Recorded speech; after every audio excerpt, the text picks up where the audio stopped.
Le mari de ma sœur m'a traité de mendiant devant toute la banque. Il a ri de ma demande de 100 euros. Je l'ai fusillé du regard et n'ai rien dit. Puis j'ai retiré 1 milliard d'euros, la pièce s'est figée. Salut, je suis Delphiné. Je suis arrivé 15 minutes en retard, le voiturier ne m'a pas reconnu et m'a demandé 2 fois qui je venais voir. J'ai marmonné quelque chose à propos d'une réservation au nom des Moreau et il m'a tendu un ticket comme si j'étais une étrangère s'invitant à la fête de quelqu'un d'autre. Le restaurant était fait de verre, de laiton et de trop d'ombre, le genre d'endroit où les gens choisissaient d'être vus, pas de manger.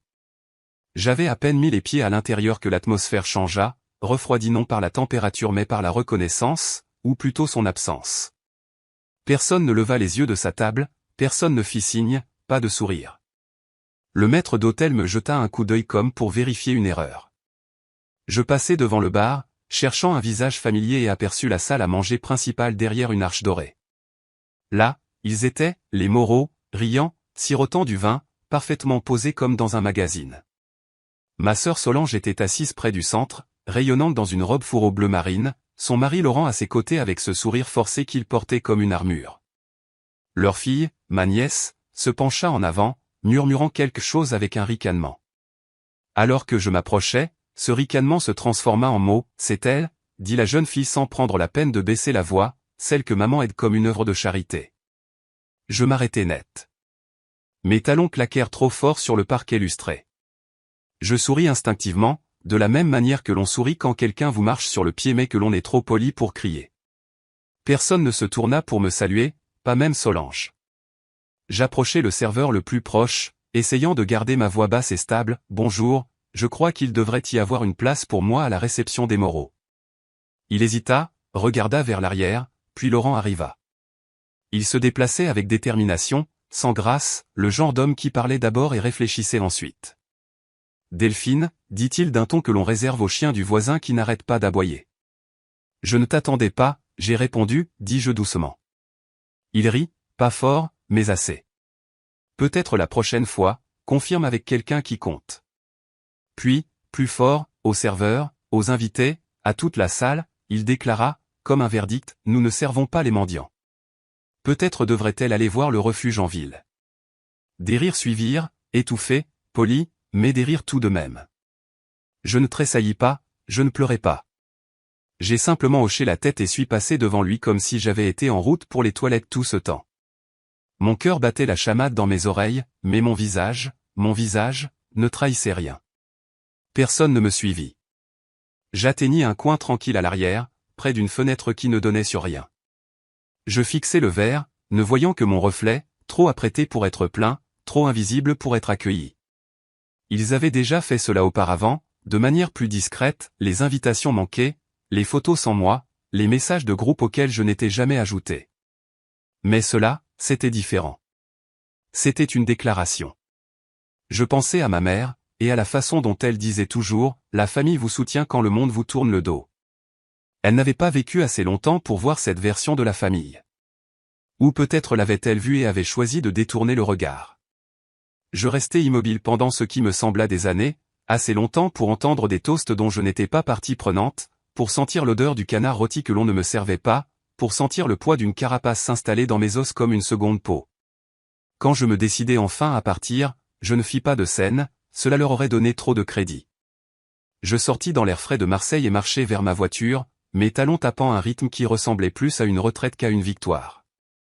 Dans le calme de mon siège conducteur, je fouillai dans mon sac à main et le trouvai, une petite enveloppe que j'avais reçue des mois auparavant, scellée, intacte. J'avais presque oublié qu'elle était là, mais ce soir, je la tenais comme une arme. Pas encore, murmurai-je à personne. Je ne suis pas rentré chez moi, je ne pouvais pas. Au lieu de cela, j'ai conduit sans but dans des rues familières jusqu'à me retrouver au bord d'un lac des environs de Marseille. Il était presque vide à cette heure de la nuit, juste le léger bruissement des feuilles et l'éclat lointain de la silhouette du centre-ville, regardant de loin. Je me suis garé et j'ai marché le long du chemin de gravier, mes talons s'enfonçant légèrement dans la terre molle, m'ancrant quand rien d'autre ne le faisait. Pas besoin qu'on vous dise que vous n'êtes pas désiré, parfois, ils ne vous font juste pas de place. Cette phrase tournait en boucle dans ma tête comme un hymne. Ce n'était pas la première fois que je me sentais ainsi, invisible dans une pièce pleine de gens avec qui je partageais le même sang, mais ce soir, ça faisait plus mal. Peut-être était-ce la façon dont la voix de ma nièce résonnait si négligemment, ou peut-être la façon dont Laurent avait dit ce qu'il avait dit avec cette certitude suffisante, comme s'il savait que personne ne l'arrêterait. Il avait raison, personne ne l'a fait. Je me suis assise sur un banc usé, j'ai croisé les bras et j'ai regardé l'eau sombre. Mon esprit s'égara vers le début de cette semaine, peut-être jeudi. L'assistante de Solange avait déposé un nouvel album photo de famille, livré en main propre dans une épaisse boîte blanche attachée avec un ruban de satin. Je ne l'avais pas demandé, je ne savais même pas qu'il existait. À l'intérieur se trouvaient des pages de perfection glacée, vacances, anniversaires, voyages, le tout méticuleusement étiqueté et légendé. Je les feuilletai lentement, non pas parce que je voulais revivre quoi que ce soit, mais parce que j'avais besoin de confirmer ce que mon instinct soupçonnait déjà. Dans chaque photo où j'aurais dû être, quelque chose n'allait pas. Dans l'une, j'étais flou à l'arrière-plan tandis que la famille de Solange posait au premier plan. Dans une autre, mon visage était complètement recadré, seule ma main visible, posée sur une chaise. Et puis, la dernière page, une double page avec le titre « Les Moreau, notre héritage ». Il n'y avait aucune mention de moi, pas de tante, pas de sœur, pas même une note de bas de page. Ce n'était pas un oubli, c'était une révision. J'ai laissé l'album sur ma table de salle à manger pendant des jours, non ouverts, jusqu'à ce que le dîner de ce soir-là me rappelle ce que ça faisait d'être effacé de sa propre histoire. De retour au restaurant, quelques heures plus tôt, j'étais arrivé à l'heure pile. J'avais l'email de confirmation imprimé et mis en favori. J'avais même apporté un cadeau pour l'hôtesse parce que je ne voulais pas être le problème, la parente amère, celle qui ramène tout à elle. Mais quand je me suis approché du membre du personnel près du bureau de réservation, elle a semblé confuse, a tapoté sur son iPad, a penché la tête. « Je suis désolé, madame, votre nom n'est pas sur la liste confirmée. » « Non, j'ai répondu il y a des semaines, dis-je, ma voix glissant déjà dans ce registre trop gentil que les femmes utilisent pour ne pas paraître difficile. J'ai l'email ici. Elle n'y a même pas jeté un coup d'œil, a juste offert ce sourire d'entreprise répété et a dit « Laissez-moi vérifier avec la famille. » Elle ne l'a jamais fait. Il n'y avait pas de chaise avec mon nom, pas d'assiette, pas de serviette pliée juste pour moi. Seulement un vide, comme si l'espace que j'occupais autrefois avait été rempli par quelqu'un d'autre et que personne n'avait pensé à me le dire. Je me souviens d'avoir regardé de l'autre côté de la pièce tandis que Laurent portait un toast à sa belle-mère, les rires, les verres levés, et Solange ne regardant pas une seule fois dans ma direction. Elle ne m'ignorait pas, elle prétendait que je n'existais pas. C'est une sorte de cruauté subtile, celle qui ne laisse pas de bleu mais qui s'incruste dans votre posture, votre voix, votre sentiment d'appartenance. Était-ce nouveau ou cela s'était-il construit pendant des années? Avais-je simplement été trop pleine d'espoir, trop indulgente pour ne pas le remarquer? J'ai pensé au fait passé où mon nom n'était pas inclus dans les discussions de groupe, où des photos étaient publiées avec des légendes comme « Tout le monde est venu ». Même si j'étais bel et bien là. Je me souvenais d'être présenté lors d'événements comme la sœur cadette de Solange et rien de plus. Et soudain, ce n'était plus seulement ce soir qui faisait mal, c'était chaque petite omission empilée comme des briques jusqu'à ce que le mur autour de moi soit complet. La vérité m'a frappé, dure et silencieuse, il ne m'oubliait pas, il m'effaçait. Je suis rentré chez moi en silence, pas de musique, juste le bourdonnement des pneus et la douleur de la clarté intérieure. Je n'ai même pas pris la peine d'enlever mes chaussures.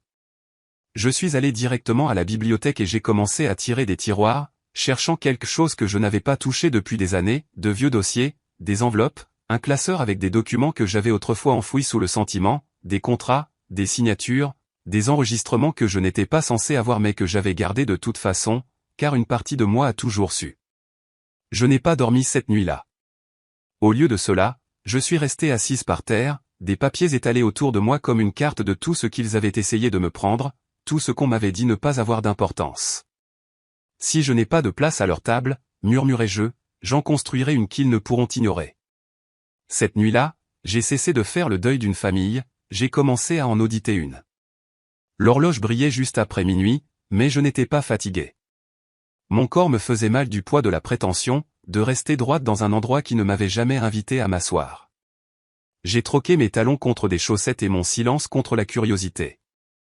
Je me suis tenu dans le couloir de mon appartement, fixant le placard du couloir, l'étagère du haut, coin droit. C'est là que je l'avais enterré, à l'intérieur d'une boîte abîmée étiquetée « Impôt 2009 ». J'ai trouvé ce que je cherchais, le dossier vert. C'était l'un de ces classeurs fragiles que l'on trouve dans les magasins de fournitures de bureau, mais à l'intérieur se trouvaient des pages qui avaient autrefois tout signifié, les documents originaux de succession de ma mère, scannés, imprimés, annotés de ma propre écriture de la semaine de son décès. Je me suis assise par terre et j'ai commencé à tout relire. Le testament original avait une section, la section 4, qui me laissait une partie du patrimoine familial, spécifiquement. Mon nom y était tapé clairement, sans faute de frappe, Delphine Meunier. Pas une sœur, pas une nièce, pas une bénéficiaire vague, juste moi. Mais quelque chose n'allait pas. Je me suis souvenu des funérailles, de l'avocat qui avait lu le testament révisé. La version qu'il avait lue n'incluait pas la section 44, et la signature de cette copie, elle était datée et notariée des semaines avant l'hospitalisation de ma mère. Mais aux funérailles, la signature datait de 3 jours avant sa mort. J'ai fixé cette chronologie, le cœur battant, et une nouvelle anxiété s'est installée. Ce n'était pas juste une omission, c'était une modification. À 2 heures du matin, j'avais sorti mon ordinateur portable et rédigé un email, non pas à Solange, non pas à Laurent, mais à quelqu'un qui comptait vraiment, Camille Dubois, une parajuriste qui travaillait autrefois pour l'avocat de ma mère. Je l'ai fait court, Camille, sais-tu si des révisions ont été apportées au testament de ma mère au cours des 30 derniers jours avant son décès? J'ai cliqué sur envoyer avant de pouvoir me rétracter. Le sommeil vint par vagues interrompues, par le bruit de mes propres pensées galopant dans l'obscurité. Au matin, une réponse m'attendait dans ma boîte de réception, Delphine, vous voudrez peut-être vérifier les journaux d'accès, quelque chose a été modifié à distance un samedi soir. C'est tout ce que je peux dire. Je l'ai lu 2 fois. Samedi soir? J'ai attrapé mon agenda, oui, j'en utilise toujours un, et je suis revenu en arrière. Ce week-end-là, j'étais à Montréal pour un voyage d'affaires, pas de réception de téléphone pendant 2 jours car j'avais stupidement laissé mon forfait de données internationales désactivé. Je ne savais même pas que maman avait été placée en soins palliatifs cette semaine-là. Je suis rentré chez moi pour la trouver déjà enterrée. Et pendant ce même week-end, quelqu'un avait modifié le testament. Je n'avais pas à deviner qui. Le lendemain matin, je me suis rendu à la maison Moreau. Solange était sur la Côte d'Azur, pour une retraite bien-être dont elle avait parlé quelques jours plus tôt.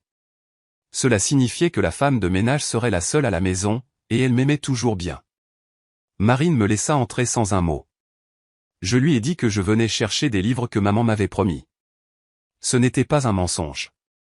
J'ai erré dans les couloirs, faisant semblant d'être perdu dans mes souvenirs, jusqu'à ce que j'atteigne le mur des portraits. L'histoire de la famille était organisée comme un musée, chaque photographie encadrée d'or, parfaitement alignée. Les Moreau à travers les années, lisaient une légende. Nos fondateurs, lisaient une autre. Mais dans toutes, j'étais un fantôme. Dans une photo des années 90, j'étais partiellement derrière Solange, mes cheveux coupés. Dans une photo de Thanksgiving, seules 3 assiettes étaient visibles, bien que je me souvienne distinctement d'y avoir été. Dans une autre, Solange tenait un bébé, ma nièce, et j'étais sur le côté, flou, à peine dans le cadre. Puis je l'ai vu, le mur de l'héritage. 6 portraits massifs imprimés sur toile. Solange et Laurent au centre, les bras autour l'un de l'autre, leurs filles, les parents de Laurent et enfin leurs beaux-parents. Je n'étais nulle part, pas même dans la légende, le noyau de la lignée Moreau. J'ai passé mes doigts le long du bord de l'un des cadres. C'était froid, coupant. Je n'ai pas pleuré. Je n'ai même pas cligné des yeux. Je suis juste resté là assez longtemps pour que Marine réapparaisse avec un sourire hésitant. Vous avez trouvé ce que vous cherchiez? Presque, dis-je, je vérifie juste les archives. De retour chez moi, j'ai ouvert mon journal et écrit une seule phrase, ils ne m'ont pas oublié, ils m'ont supprimé. Puis, à côté, j'ai écrit la date de la révision du testament et l'ai encerclé 2 fois. Ils ont réécrit l'histoire et je les ai laissés faire. Et puis j'ai ouvert le dossier que j'avais juré de ne jamais utiliser. Les papiers étaient raides à force d'années de négligence. Je les ai étalés sur la table de la cuisine sous la lueur jaune de la suspension. Chaque document était une miette de pain menant à une version de ma vie où je croyais encore que le sang signifiait la loyauté, des noms, des chiffres, des procurations, des mémos, des termes légaux que j'avais autrefois lus à travers des lunettes embuées de larmes quand ma mère est morte, ne comprenant pas ce qu'il me prendrait avant même que je puisse faire mon deuil. Une froide détermination s'installa quelque part sous mes côtes, le genre de clarté que l'on obtient non pas du sommeil, mais de la réalisation que l'on a fini de demander gentiment. J'ai décroché le téléphone. Je ne savais pas pourquoi j'avais appelé tante Lorraine en premier. Peut-être pensais-je qu'elle se souviendrait des choses telles qu'elles auraient dû être. Peut-être avais-je besoin que quelqu'un dise « ce n'est pas normal ». Elle a répondu au deuxième coup. Lorraine, c'est Delphine. Une pause. J'ai entendu dire que tu avais fait toute une scène au dîner. Je n'avais pas dit un mot cette nuit-là, mais j'ai laissé passer. J'ai juste une question, maman a-t-elle déjà mentionné avoir fait des changements à son testament? Quelque chose vers la fin. Elle a soupiré longuement et lourdement. Delphine, elle était mourante. Ce qu'elle voulait a cessé d'avoir de l'importance une fois que le médecin est intervenu. Mon cœur s'est serré. Ce n'est pas ce que j'ai demandé. Tu dois arrêter de fouiller dans ça, c'est honteux. Elle est à peine froide sous terre et tu cours déjà après l'argent. Je ne cours pas après l'argent, je cours après la vérité. Tu as l'air ingrate. Ce mot m'a fait plus mal que prévu.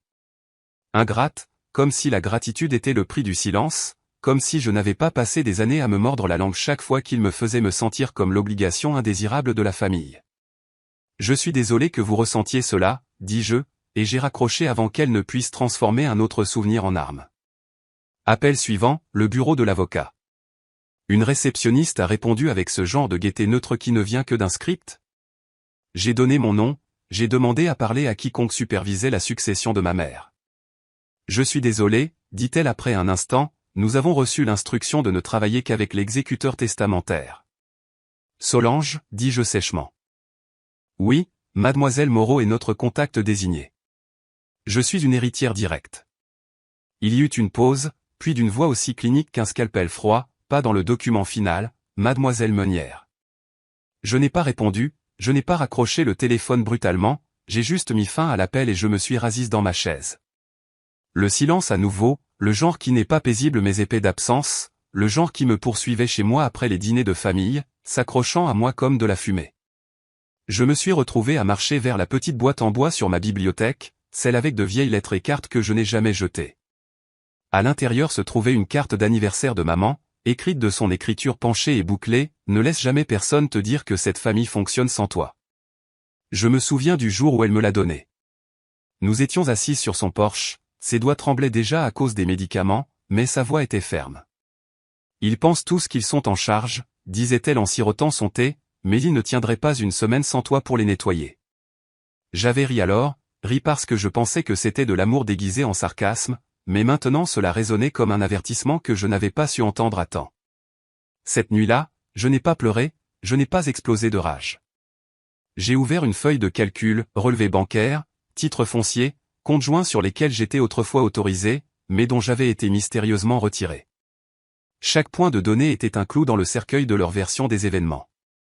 J'ai appelé ma banque, transféré mes économies dans un trust sous une nouvelle entité, organisé une réunion avec un conseiller financier à qui je n'avais pas parlé depuis avant le décès de ma mère, déterré le dossier poussiéreux marqué « Doc de fiducie 2016 ».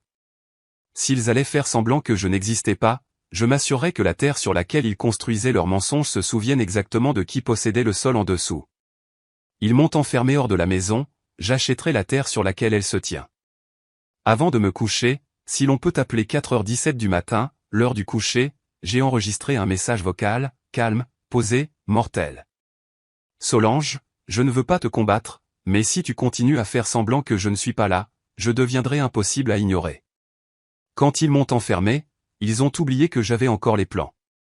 2 matins après ce dernier appel à Solange, je me suis connecté au tableau de bord d'une entreprise qu'ils avaient tous oublié que j'avais un jour touché, Aura Biotech, l'une des premières startups en laquelle j'avais cru il y a 10 ans. J'avais mis de côté un petit investissement en vivant de soupe en conserve et de café bon marché. Ils avaient ri à l'époque. Ce n'est pas ton domaine, avait dit Solange un jour. Laurent avait demandé à moitié en plaisantant, tu sais même ce qu'est la biotechnologie? Je n'avais pas besoin de savoir, j'avais besoin de croire en des gens qui construisent à partir de rien. Et maintenant, Aura Biotech approchait de son introduction en bourse, évaluée à un peu plus de 900 millions d'euros. Je me suis penché en arrière sur ma chaise, le bourdonnement du ventilateur de mon ordinateur portable à peine plus fort que les battements de mon propre cœur. Je ne me sentais pas victorieuse, je me sentais concentrée. Il y a un genre de silence qui vient quand les chiffres parlent pour vous. J'ai commencé à organiser les prochaines étapes, 3 comptes offshore étaient déjà structurés, 2 SARL, toutes 2 liées à des fiducies à mon seul nom, était restée dormante pendant des années jusqu'à présent. Je ne me précipitais pas, j'étais méthodique. Des lignes claires, pas de drame. Ils pensaient que j'avais besoin de leur table, je construisais déjà le terrain sur lequel elle se trouvait. Mon téléphone a vibré, un rappel de calendrier que j'avais réglé il y a 2 ans est apparu, vérifier les déclarations fiscales des partenariats de Dubreuil Participation. J'ai souri, presque amèrement, même mes rappels étaient plus loyaux que mon sang. J'ai fixé l'écran, mes doigts planant au-dessus du clavier. Puis, comme en tirant un fil d'une couture lâche, j'ai ouvert une chaîne de mails avec l'équipe juridique d'Aura Biotech. Objet, clarification d'accès au conseil aux messages urgents. J'ai besoin de la confirmation de la réactivation de mon siège. Initier également le transfert de tous les actifs d'investissement d'Aura Biotech hors de Dubreuil Participation, redirigez-les vers G3 Capital Gestion, avec effet immédiat. La réponse vint rapidement, compris, Mademoiselle Meunier. Action initiée. Vous conservez toujours les droits de vote majoritaire. Toujours retenir. Il ne m'avait pas tout retiré, pas encore. Mon souffle se coupa quand je me suis souvenu d'un déjeuner avec Laurent il y a 2 ans. Nous nous étions rencontrés dans un restaurant sur le toit, tout en panneaux de verre et salade hors de prix. Il était dans son élément, parlant fort, parlant grand. Nous n'étions pas proches, mais il avait toujours une façon d'envelopper la condescendance dans des compliments. Tu sais, avait-il dit entre 2 bouchées, certains des contrats, je les ai juste mis à jour pour toi. Moins de soucis pour toi. Tu n'étais pas vraiment dans l'état d'esprit de gérer la finance à l'époque. J'avais hoché la tête, naïve. Je me souviens avoir pensé qu'il essayait d'aider. En y repensant maintenant, je voyais ce que c'était, le contrôle déguisé en préoccupation. Je me suis levé de mon bureau, me suis étiré, puis j'ai marché jusqu'à l'imprimante. Ma main ne tremblait pas alors que j'imprimais l'avis formel, avis d'intention de récupérer tous les investissements détenus conjointement, initiés par Delphine Meunier. J'ai glissé le document dans un dossier en papier craft, les coins acérés contre ma paume. Sur un post-it, j'ai griffonné quelque chose rapidement, je ne suis pas en colère, je suis éveillé. Avant que je ne puisse le classer, mon téléphone a vibré à nouveau.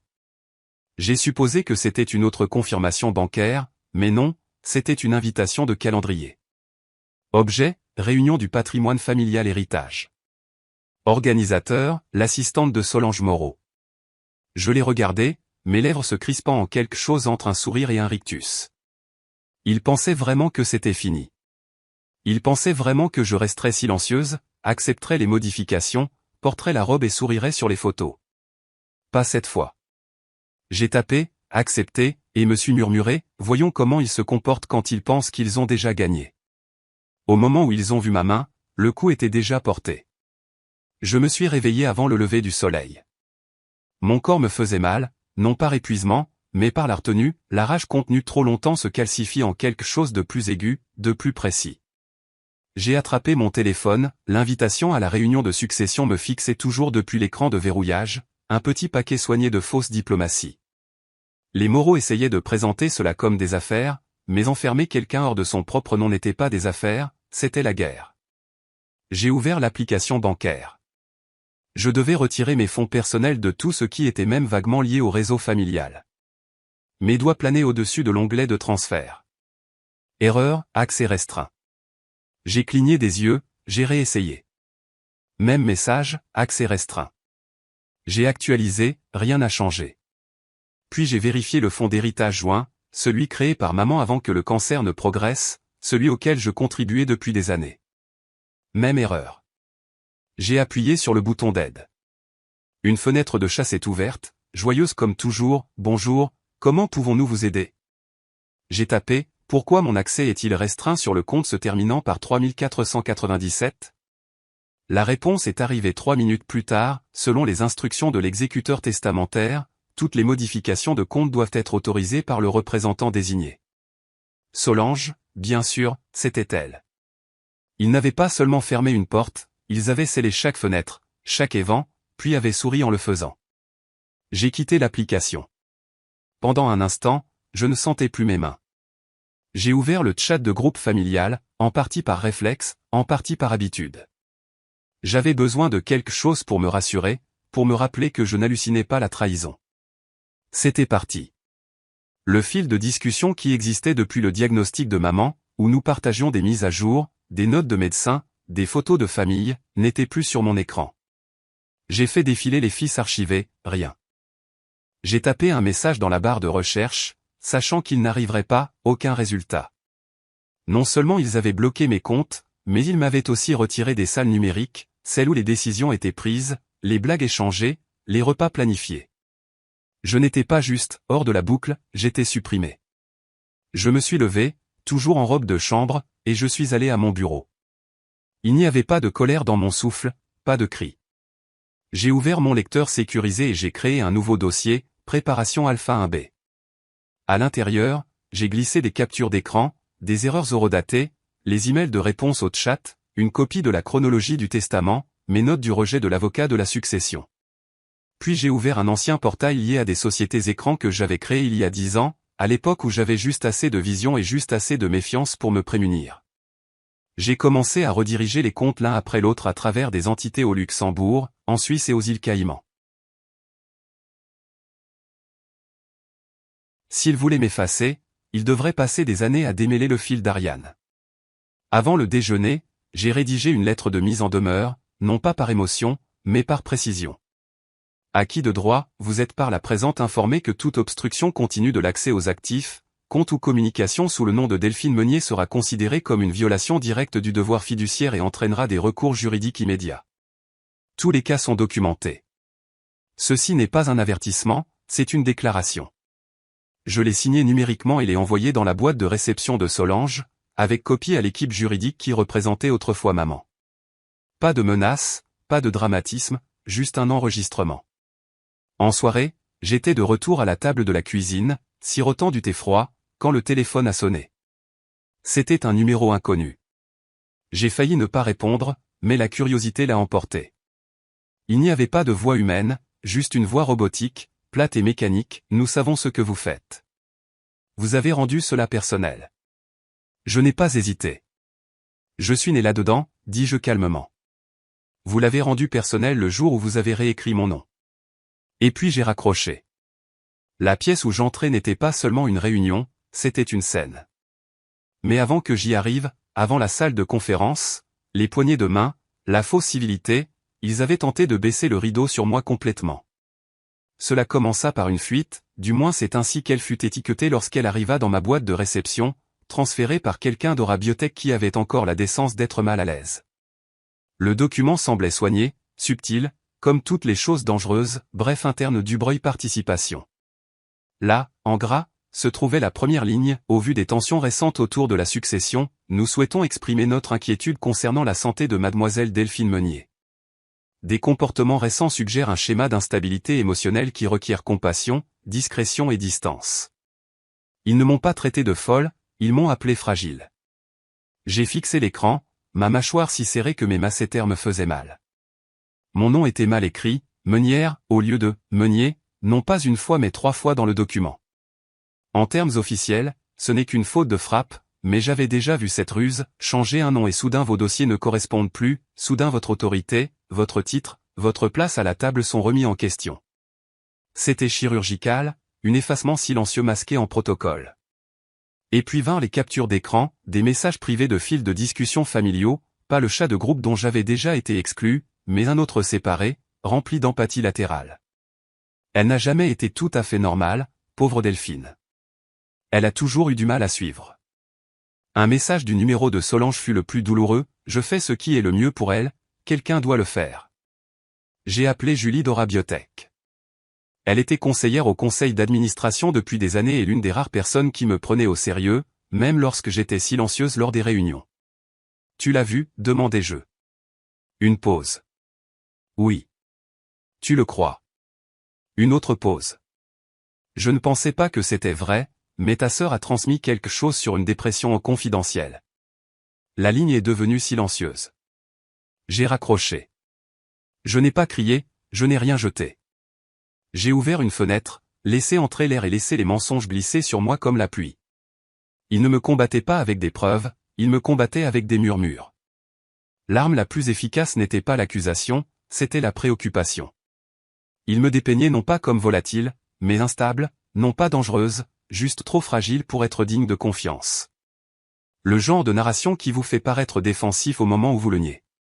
Ne pas expliquer, exposer. J'ai rédigé une déclaration, non de moi, mais de l'équipe juridique d'Aura Biotech. La fondatrice et visionnaire financière Delphine Meunier reste pleinement opérationnelle, engagée dans son rôle de leadership et examine actuellement les questions juridiques concernant les avoirs immobiliers privés. Toutes les structures internes restent intactes. C'était bref, froid, mais pour ceux qui observaient attentivement, c'était suffisant.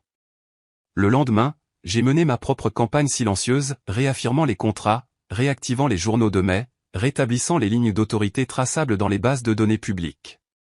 Tout ce que j'avais, je l'ai sécurisé. Et pourtant, je savais que ce ne serait pas suffisant pour arrêter ce qui était déjà en marche. Cette nuit-là, alors que je fermais mon ordinateur portable et me penchais en arrière sur ma chaise, un email est apparu. Pas de sujet, pas de nom, juste du texte, belle tentative, mais il vous efface déjà du tableau. Cette fois, plus vite. Je l'ai lu 2 fois, puis j'ai répondu avec une seule ligne, qu'il peigne. Je suis sur le point de changer toute la toile. La pièce où j'entrais n'était pas seulement une réunion, c'était une scène. Dubreuil Participation ne gaspillait pas d'argent en modestie, des murs vitrés du sol au plafond, des murs lambrissés de noyer, une table de salle de réunion sur mesure qui coûtait probablement plus cher que la première maison que j'avais jamais louée. Tout dans cette pièce criait la puissance maîtrisée. J'entrais à exactement 9h58, juste assez tôt pour signaler la ponctualité mais assez tard pour forcer tout le monde à lever les yeux lorsque les portes se refermèrent derrière moi. J'étais vêtu de gris anthracite, sans fioritures, sans distraction, les cheveux attachés, pas de bijoux, mais la montre que ma mère m'avait laissée. Chaque siège était occupé. Laurent était assis en bout de table, ses doigts soigneusement croisés sur la table comme un juge sur le point de rendre son verdict. Solange, à sa droite, portait ce masque parfaitement construit qu'elle utilisait chaque fois que des caméras étaient présentes, même s'il n'y en avait aucune aujourd'hui. Pourtant, personne ne me salua, personne ne se leva, mais personne ne me dit non plus de partir. Je me dirigeai vers l'extrémité de la table, ouvris mon ordinateur portable sans un mot et me connectai à l'écran de conférence murale. La première diapositive apparut instantanément, vérification de la chronologie de la succession et journal des écarts. Je ne parlais pas pendant 10 secondes complètes. Je les laissais s'y asseoir, les laissais se demander si je bluffais. Puis, avec une précision mesurée, je commençai, ceci est un compte rendu chronologique de chaque document juridique lié à la succession Meunier au cours des 10 dernières années. Il comprend les métadonnées de signature, les journaux d'accès et les chaînes de contrôle des documents. L'écran défila à travers les pages, les emails, les dates, même les adresses IP. Puis vint l'image qui changea l'air dans la pièce, une copie scannée du contrat que l'on m'avait dit avoir signé à 21 ans, une clause de procuration qui donnait à Laurent le contrôle sur certains actifs financiers pour sa protection. Cette signature, dis-je calmement, a été signée un jour où j'étais à Milan, parlant lors d'un sommet de recherche. Voici la carte d'embarquement, la photo horodatée et la transcription du discours que j'ai donné cet après-midi-là. Silence. Personne ne bougea. Puis l'écran changea à nouveau, cette fois vers un tableau de bord, Aura Biotech, mon investissement original, le trust qui y était lié, le fonds que Solange et Laurent supposaient avoir été vidé ou dissous. J'aimerais vous montrer le statut du compte de fiducie 217A, dis-je. Il a été activé il y a 10 ans, contrôlé exclusivement par moi. Aujourd'hui, il détient 1 milliard d'euros d'actifs. Je fis une pause. Un clic. Transfert initié. L'écran clignota une fois, puis afficha la confirmation, transféré à G3 Capital Gestion à mon nom en totalité. On pouvait sentir l'oxygène s'échapper de leurs poumons. Laurent regardait comme s'il ne pouvait pas comprendre les chiffres. Les yeux de Solange se tournèrent vers la fenêtre comme si elle cherchait une issue de secours. Ce n'est pas ce que maman avait l'intention, dit-elle enfin, sa voix plus mince que d'habitude. Je la regardai droit dans les yeux. Non, c'est exactement ce pourquoi elle vous a préparé. Vous pensiez juste que je ne me réveillerais jamais. Personne n'a discuté, aucun vote n'a eu lieu. La réunion s'est terminée sans ajournement. Un par un, ils se sont levés et sont partis en silence, sans même prendre leur bloc-notes. Je suis resté, j'ai ramassé mes affaires, j'ai fermé l'ordinateur portable lentement, délibérément. Alors que je glissais le dossier dans mon sac, un cadre subalterne que je reconnaissais à peine passa, puis s'arrêta. Il regarda la table, puis me glissa quelque chose, une petite note pliée sur du papier à en-tête de l'entreprise. Il prépare quelque chose, lisait-on. Faites attention à vos arrières. Je ne tressaillis pas, ne posez pas de questions. J'ai juste hoché la tête une fois et me suis murmuré, qu'il fasse. Je viens de renverser la table. Certaines vérités n'ont pas besoin d'être dites, elles ont juste besoin d'être vécues. Le lendemain de l'implosion de la salle de conseil, je suis resté chez moi. Pas de réunion, pas d'appel téléphonique, juste moi et un silence si épais qu'il ressemblait à une seconde peau. Ce n'était pas encore la paix, c'était le léger bourdonnement qui suit la destruction. Je me suis assise dans le salon, recroquevillée sur le bord du canapé, mon café refroidissant et intact dans ma main. À la télévision, une présentatrice souriait à travers un segment sur les transitions de leadership d'entreprise. Mon nom n'a jamais été mentionné, mais Solange l'a été. Moreau se retire du conseil d'administration de Dubreuil Participation, invoquant une concentration personnelle et le bien-être, lut le président. Pas de mention de signature falsifiée, pas de reconnaissance du transfert d'1 milliard qui venait de secouer les fondations de l'entreprise, pas de reconnaissance de ce qui s'était réellement passé dans cette pièce. Ils l'ont déformé, bien sûr, ils l'ont toujours fait, habillant leur retraite de soi et l'appelant stratégie. Je n'attendais pas d'applaudissements, mais j'attendais que la vérité ait plus de poids. Plus tard ce soir-là, j'ai mis une robe noire et des talons et j'ai assisté à un gala de bienfaisance auquel j'avais répondu des semaines plus tôt. Je suis arrivé à l'heure, j'ai foulé le tapis rouge avec la même prestance que j'avais dans les salles d'audience et les collectes de fonds. J'ai souri, j'ai hoché la tête, j'ai joué mon rôle jusqu'à ce que la cérémonie de reconnaissance commence. L'hôte énuméra les noms, contributeurs, partenaires, familles fondatrices. Il y eut une brève pause avant ce qui aurait dû être le mien, puis rien. Ils m'ont sauté. L'une des organisatrices, une femme que je connaissais depuis des années, me regarda directement puis détourna le regard, comme si elle l'avait répété, comme si cela lui faisait plus de mal que cela ne me surprenait. Quelques têtes se tournèrent, quelques regards évitèrent le mien. Je restai immobile, applaudissant le nom suivant comme si je n'avais rien remarqué, mais je l'avais. Ils ne pouvaient pas me contredire, mais ils refusaient toujours de dire que j'avais raison. C'était leur coup final, s'ils ne pouvaient pas me faire taire, ils me dilueraient, laisseraient le monde croire que j'étais juste là, présente mais périphérique. Je n'ai pas riposté, je n'ai pas écrit de mets de colère, je n'ai pas pris le micro pour corriger le dossier, parce que le silence n'est pas une reddition. Parfois, le silence est la preuve d'une victoire trop grande pour être contestée. De retour chez moi, j'ai ouvert mon ordinateur portable et j'ai trouvé un message d'un membre du conseil d'administration d'Aura Biotech, je voulais juste que vous sachiez que tout le monde n'a pas voté avec eux. J'ai fixé le message un instant, puis je l'ai fermé. Une semaine plus tard, Aura Biotech a franchi une valorisation de 1,2 milliard d'euros. Pas de presse, pas de fanfare. J'ai signé le document qui faisait de moi l'actionnaire majoritaire, seul dans mon appartement, vêtu d'un jogging et d'un sweat à capuche. Pas de cérémonie, juste de l'encre sur du papier et une longue expiration après. Après cela, j'ai ouvert le tiroir de mon bureau et j'ai sorti la plaque nominative du gala, celle où ils avaient encore mal orthographié mon nom, Mademoiselle Maillard, pour une faute de frappe plausible en français, comme si j'étais un simple substitut pour quelqu'un d'autre, comme si le bon nom était encore trop pour eux. Dessous, j'ai glissé la note manuscrite de ma mère à sa place, celle qu'elle m'avait laissée il y a des années. Je l'avais lue tant de fois que je connaissais chaque courbe de son écriture. Ils ne diront toujours pas mon nom correctement, murmurai-je à voix haute, mais ils n'oublieront jamais qui j'étais. Chaque héritage n'est pas hérité, certains sont réécrits, douloureusement, fièrement, personnellement. C'était un vendredi matin quand le colis est arrivé. Pas de nom sur l'étiquette, juste mon adresse dans une écriture cursive familière. J'ai failli ne pas l'ouvrir. Je pensais que c'était un autre rappel silencieux d'une famille qui avait fait du silence sa langue la plus pratiquée. À l'intérieur, il y avait une seule clé USB, pas de notes, juste un autocollant avec l'écriture de ma mère, pour elle seule. Je l'ai branché sur mon ordinateur portable sans attente.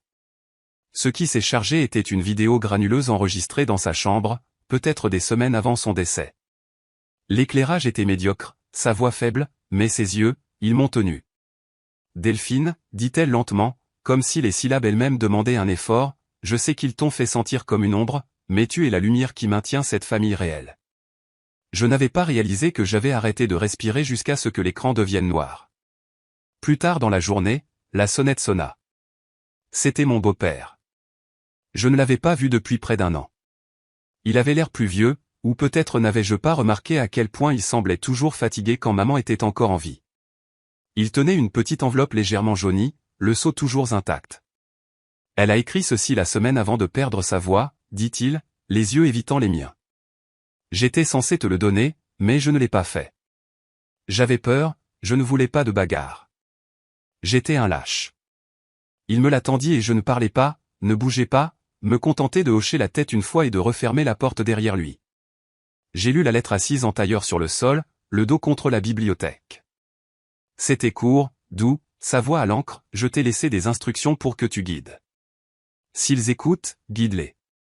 S'ils ne le font pas, prends ce qui est à toi. Ils essaieront de t'effacer. Je connais mes filles, mais toi, tu as toujours été celle qui savait où la fondation se fissurait. Il n'y avait pas de métaphore, pas de drame, juste la vérité. Je n'ai pas pleuré, je n'ai pas explosé de rage. J'ai plié la lettre, l'ai placée à côté de la clé USB et porté les deux vers la petite boîte en bois que je gardais dans mon bureau. Je les déverrouillai, les ai posés à l'intérieur et les refermai lentement, non pas pour les cacher, mais pour les préserver, preuve que je n'avais pas imaginé la chaleur, que le froid était venu plus tard, que quelqu'un m'avait un jour choisi. Le lendemain matin, je me suis réveillé avant l'aube, j'ai versé un café et j'ai regardé le soleil monter à l'horizon comme s'il n'avait rien à prouver. J'ai pensé à tout ce qu'il m'avait pris, ma place à la table, mon nom dans le dossier, ma voix dans la pièce. Ils ont volé mon nom dans des pièces pleines de bruit, murmurai-je, mais elle me l'a rendu dans un murmure. Vers midi, je me suis assise à mon bureau pour vider mes emails. La plupart étaient des routines, quelques clients, un Dora Biotech confirmant les transferts d'actions. Puis je l'ai vu. Objet, confirmation de nomination aux conférences nationales sur le leadership féminin. Vous avez été nominé pour prendre la parole à notre conférence annuelle. Vous avez été recommandé par quelqu'un qui croit au pouvoir discret. Nous serions honorés de vous faire partager votre histoire. Je me suis penché en arrière sur ma chaise, j'ai fixé l'écran pendant longtemps. Personne ne m'avait jamais demandé de parler, ni aux fêtes, ni aux réunions du conseil d'administration, ni même aux funérailles de maman. Et maintenant, on me demandait de parler parce que je n'avais pas crié, parce que j'étais restée immobile, silencieuse, et que j'avais construit quelque chose pendant qu'ils étaient occupés à me déchirer du cadre. J'ai cliqué sur « Accepter », j'ai fermé l'ordinateur portable et j'ai murmuré, plus à moi-même qu'à quiconque, ça recommence. Cette fois, à mes conditions. Certains chapitres ne se terminent pas par la vengeance, mais par la libération. La boîte était petite, de la même taille que lorsque je l'avais envoyée pour la première fois, sauf que maintenant elle portait un tampon rouge, retour à l'expéditeur. Mon écriture était toujours là, un peu maculée par les intempéries ou la négligence, mais incontestablement la mienne. Je l'ai posée sur la table de la cuisine, ne l'ai pas ouverte tout de suite. C'était le cadeau d'anniversaire que j'avais envoyé à ma mère des mois avant sa mort, une délicate écharpe tissée avec ses bleus verts préférés, accompagnée d'une carte manuscrite. Quand j'ai enfin soulevé le couvercle, l'écharpe était intacte, toujours pliée comme je l'avais emballée. La note est restée scellée. Je savais avant de le confirmer qu'elle ne l'avait jamais vue. Quelques heures plus tard, j'ai reçu la confirmation de quelqu'un qui travaillait autrefois à l'hôpital, Solange lui en avait donné une identique le même jour, ils ont dit qu'elle l'avait choisie elle-même. Bien sûr qu'elle l'a fait. Je n'ai pas pleuré, je n'ai pas explosé de rage, j'ai juste expiré. Ce soir-là, alors que le ciel virait au rose poussiéreux et que le printemps effleurait les vitres, mon téléphone sonna. C'était elle, Solange. Je n'ai pas répondu tout de suite, l'ai laissé sonner jusqu'au bord de la messagerie vocale, puis j'ai décroché. Sa voix sonnait différemment, plus douce mais creuse. « Je ne m'attendais pas à ce que tu gagnes, dit-elle. »« Je ne suis pas venu pour gagner, répondis-je. » Elle marqua une pause, puis ajouta, « Mais je ne pensais pas que tu brûlerais tout. » Je me tenais près de l'évier, une main agrippant le bord du comptoir. « Je n'ai rien brûlé, dis-je. J'ai juste arrêté d'arroser ce qui me tuait. » Il y eut un long silence, pas lourd, juste honnête. J'ai toujours été meilleure pour faire semblant que tout allait bien, dit-elle finalement. Tu l'as fait plus proprement que je n'aurais jamais pu le faire. Je ne l'ai pas remercié, je n'ai pas offert de pardon. Certains liens ne se rompent pas, ils se desserrent juste jusqu'à ne plus rien retenir du tout. Après avoir raccroché, je n'ai pas ressenti de clôture, juste de la clarté. Je suis allé à mon bureau et j'ai ouvert le tiroir contenant les derniers documents, notes légales, pages scannées, tout le carnage administratif laissé après avoir combattu des gens qui auraient dû me protéger. J'ai sorti le testament falsifié, je l'ai tenu longtemps, puis je l'ai tranquillement brûlé. Non par vengeance, non parce que j'avais besoin de revanche, mais parce que j'en avais marre de le laisser à côté de choses qui avaient une réelle signification. J'ai gardé la lettre de ma mère, la clé USB, celle-là n'allait nulle part. Au moment où le soleil se couchait derrière la ligne d'horizon, j'avais nettoyé le tiroir, le poids des vieilles querelles, des vieux noms, des vieux fantômes, tout était enfin catalogué et clos.